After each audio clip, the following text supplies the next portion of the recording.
भुला दिया उन्होंने मेरा वक्त देखकर, भुला दिया उन्होंने मेरा वक्त देखकर, खुद को इतना काबिल बनाऊंगा उन्हें मिलना पड़ेगा मेरा वक्त लेकर। इसी के साथ अपन आगे बढ़ते हैं। कल अपना नंद वंश क्लियर हो गया था। नंद वंश के टाइम जो घनानंद था, उसी टाइम पीरियड में उत्तर भारत पे, उत्तर और पश्चिम भारत पे सिकंदर का आक्रमण होता है। सिकंदर आक्रमण करता है सिंधु और झेलम नदी के तटीय क्षेत्रों पर। एक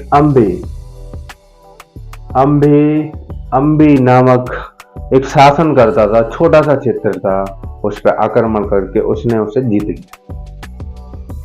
तो सिकंदर की पॉलिसी थी, वो जो थी, वो किसी राज्य पर आक्रमण करता था, उसका दमन करता था। उसकी पत्नी उसको जाके राखी बांध देती थी हराने के बाद। जब सिकंदर हरा देता तो उसके बाद उसकी पत्नी उसे जाके राखी बांध देती थी, कहती थी भैया आगे युद्ध में हमारे पति का साथ देना। जब भाई का बहन का रिश्ता बन गया, और हिंदुस्तान की ये संस्कृति परंपरा है कि जिसकी रक्षा का वचन दे दिया उसका साथ दे दिया। यही उसकी सच्चाई थी। वो दमन करता था किसी राज्य का और उसकी पत्नी उसे राखी बांध देती थी, इसलिए वो जीतता चला गया। इसके बाद अंबी राजा ने उसे वचन दे दिया सिकंदर को, हम साथ देंगे सिकंदर का।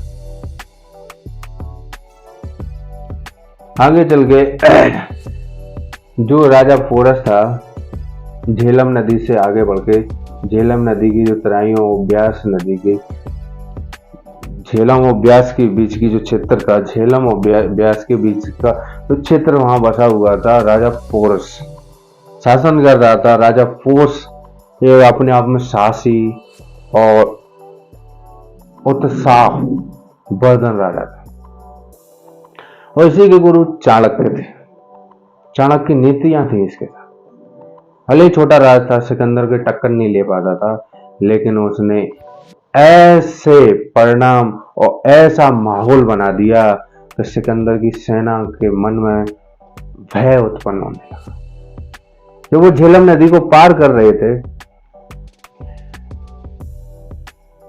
जब उन्होंने ये अफवाह उड़ा दी कि जो इस नदी को पार करके आएगा वो आधा इसी में खत्म हो जाएगा।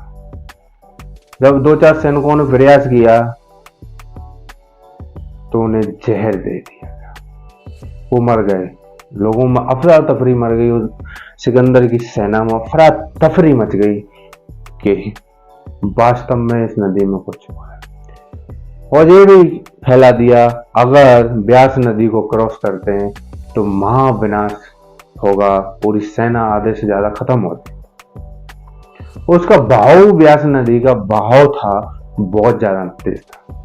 जो झेलम नदी की सहायक नदी थी ब्यास में।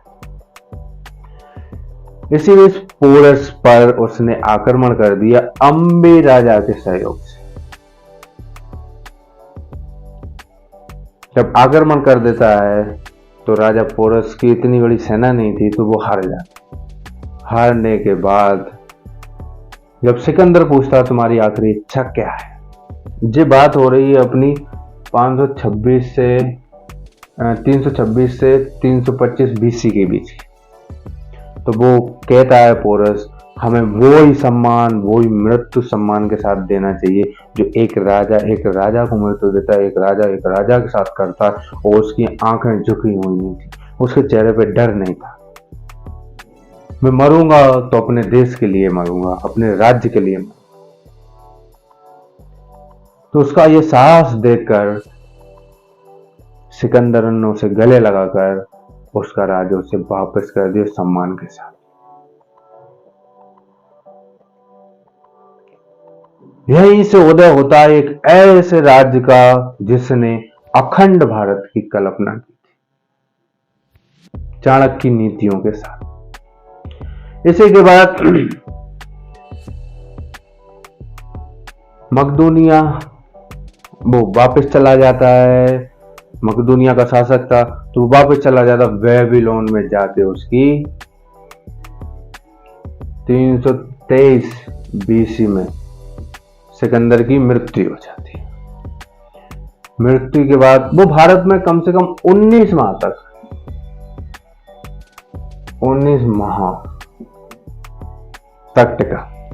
उसने जीता कितना, बस अंबिका राज और पोरस से टक्कर लेने। उसकी सेना ने ब्यास नदी से आगे से बढ़ने से इनकार कर दिया। जब उसने कहा कि हम ऐसे लोगों को वर्धन कर रहे हैं, सिकंदर ने कहा अपनी सेना से, ऐसे लोगों को वर्धन कर रहे हैं जो कि हताश और आशाहीन है, इसलिए वापस चले गए। घाव इतने लगे हुए थे, बेबीलोन में जाके उसकी 323 BC में मृत्यु हुई।